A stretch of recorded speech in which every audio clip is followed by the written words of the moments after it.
After wrapping up the Jedi Academy trilogy last month, time to move on to the second installment of the Dark Empire series.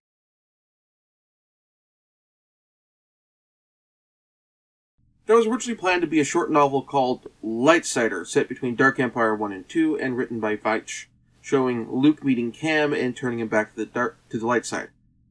This probably would have also had some illustration by the artists of Dark Empire as well. However, the publication rights for actual print and prose fiction for Star Wars shifting from Bantam Spectra to Del Rey led to this story falling through the cracks. It's not clear from my research whether this planned story was written before Dark Empire or afterwards, intending to serve as an interquel. Speaking of interquels, this is the first interquel we've gotten within the expanded universe itself, with the story falling after Dark Empire, but before the start of the Jedi Academy trilogy. I do suspect that this story was in the works before Veich met with Kevin J. Anderson, as this story wraps with 2 more apprentices here and 2 masters who could potentially assist at the Yavin Academy, and none of whom appear in the Jedi Academy trilogy. Further, the Galaxy Gun never comes up in relationship to the Maw in the Jedi Academy trilogy, and bringing up that weapon would have been just the kind of hook that Kevin J. Anderson would love to drop to encourage readers to pick up the relevant comics.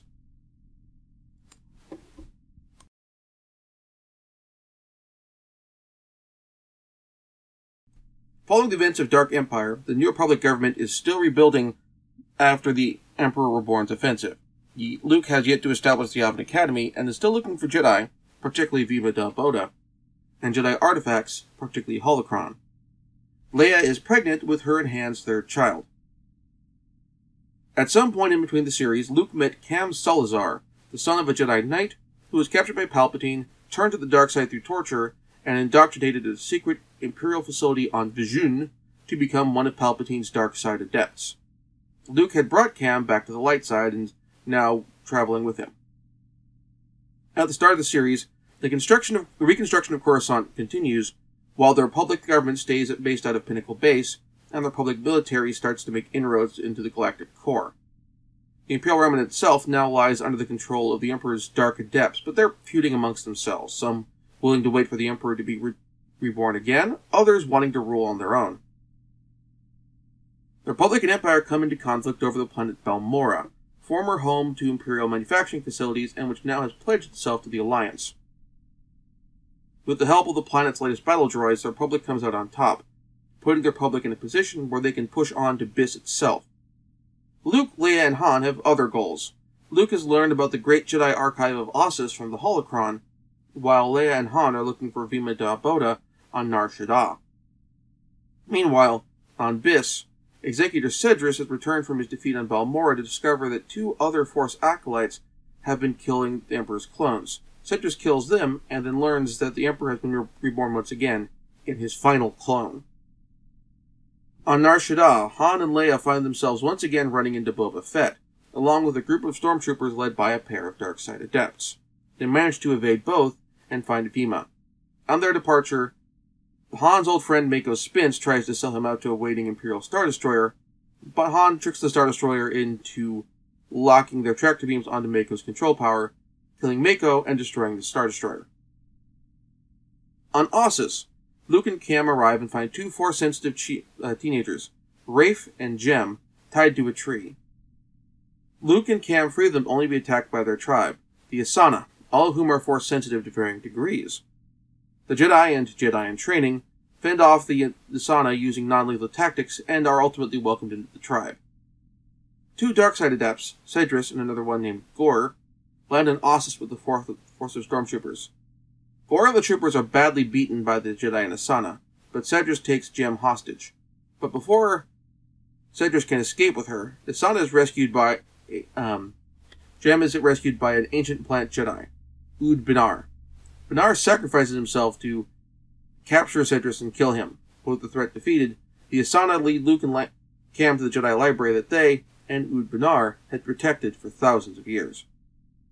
Back on Biss, Wedge, Lando, and the Republic Strike Force have infiltrated Biss through a cargo of battle droids.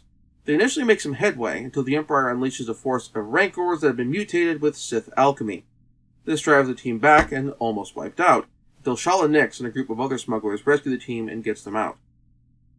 The Empire tracks them back to Pinnacle Base, and the Empire takes advantage of this opportunity to unleash his new weapon, the Galaxy Gun. It fires projectiles through hyperspace, allowing them to strike anywhere in the galaxy from a place of relative safety and security.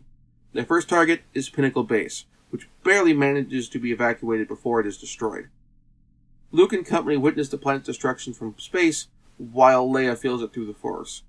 Both fear the worst. Meanwhile, the Falcon's escape from Nar Shaddaa is diverted, as further pursuit from Fett leads them to the hidden planet of Ganath, where they discover another Jedi, Brand, ruling the planet.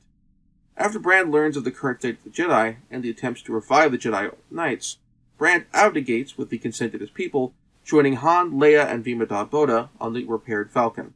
They head to New Alderaan, where they meet up with Luke, Cam, Rafe, and Jen.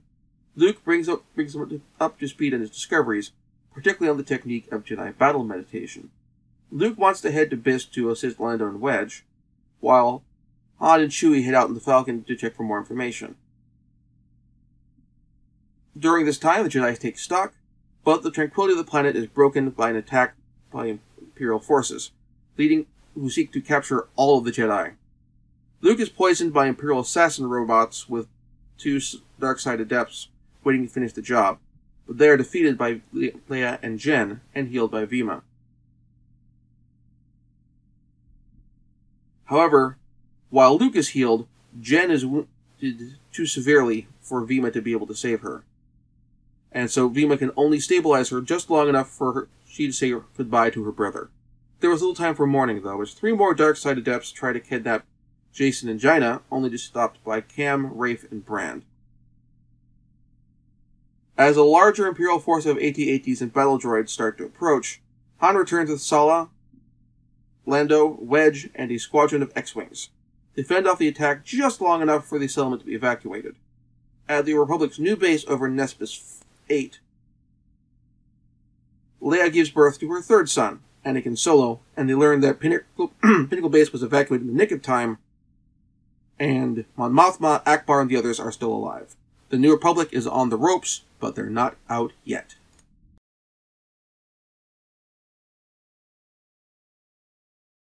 Emperor Palpatine was trained in Sith alchemy, allowing him to breed mutated rancors as shock forces.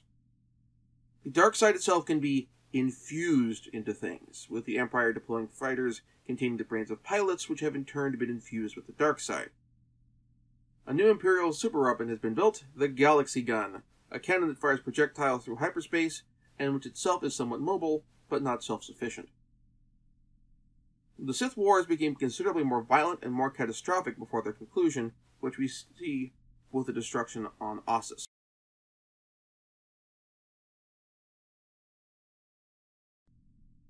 Luke has been working to get to the bottom of the Emperor's Sith projects in an attempt to find out what other Jedi artifacts he stockpiled, in turn leading him to find Cam Solusar. By the end of the story, he found two more full-fledged Jedi and has a second pupil. Cam Salazar is the son of a Jedi Knight, turned to the dark side and trained as a dark side adept by the Emperor, but turned back by Luke. He's now Luke's apprentice and general right-hand man. Han Solo is taking less of an active role in the Republic military and is currently working to help out Luke, as is Leia, who is pregnant with her and Han's third kid and is still adventuring even in her third trimester.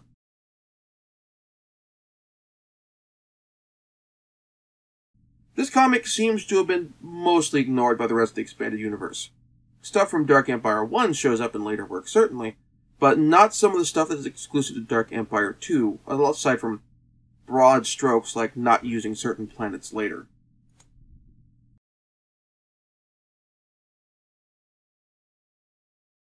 I'd say that Dark Empire 2 deserves this place in the annals of the expanded universe. Mostly ignored. While the characterization is consistent, the world building is where this falls apart. Sith alchemy feels thematically appropriate in the ancient past of the Old Republic, where everything has a strong sword and planet, or rather, planets, vibe. Once we get into the trilogy era and later, it feels much more out of place. There are bits I like about this, though. The fight on Ossus is good.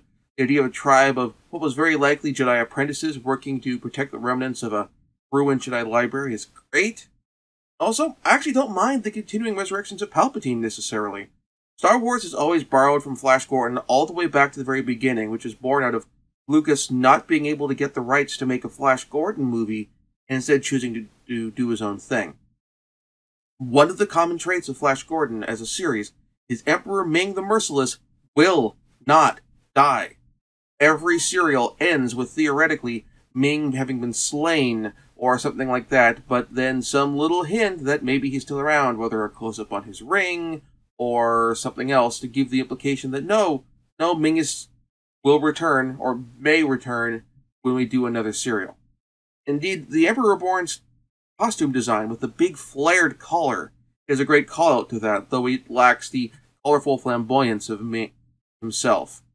Indeed, with the new trilogy, with Supreme Leader Snoke, that is, his design is probably even a little more color-wise close to Ming the Merciless. Yes, Ming, when you see him in the old Buster Crab serials, it's black and white, obviously, but if you look at the old comic strips, and of course the Dino De Laurentiis movie, he wears these really colorful robes and cloaks and that sort of thing. And so, probably more of the fact that the Emperor's main color scheme is already primarily black, I could see them doing something a little more colorful with that. I mean, not to get too costume, red carpet, nitpicky, but maybe a little, I don't know, a little something on the sleeves.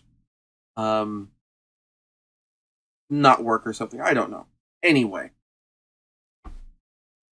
Now, this story was originally intended to be followed up by Dark Empire 3. In fact, we wrap this up with the Emperor Reborn, still reborn, the Galaxy Gun still out there and as a threat. But with the cancellation of that light side short story, as mentioned in the other notes, and a falling out with Cam Kennedy, leading to that being canceled, with no Dark Empire 3. So instead, the larger story was compiled into a 2-issue miniseries called Empire's End, which came out in 1995. But that's a ways off. We have one more EU novel in 1994, The Crystal Star by Vonda and McIntyre. And we have 2 comic series following that. The second installment of Dark Horse's Droid series, and a smattering of Jabba the Hutt one-shot comics. However, next month, I'll be talking about the next Star Wars tale, Solo, and how those films' versions of Han Solo and Lando Calrissian compared to the versions of those characters that we see in the Han Solo and Lando Calrissian Adventures novels. And then after that, do Crystal Star and Droids.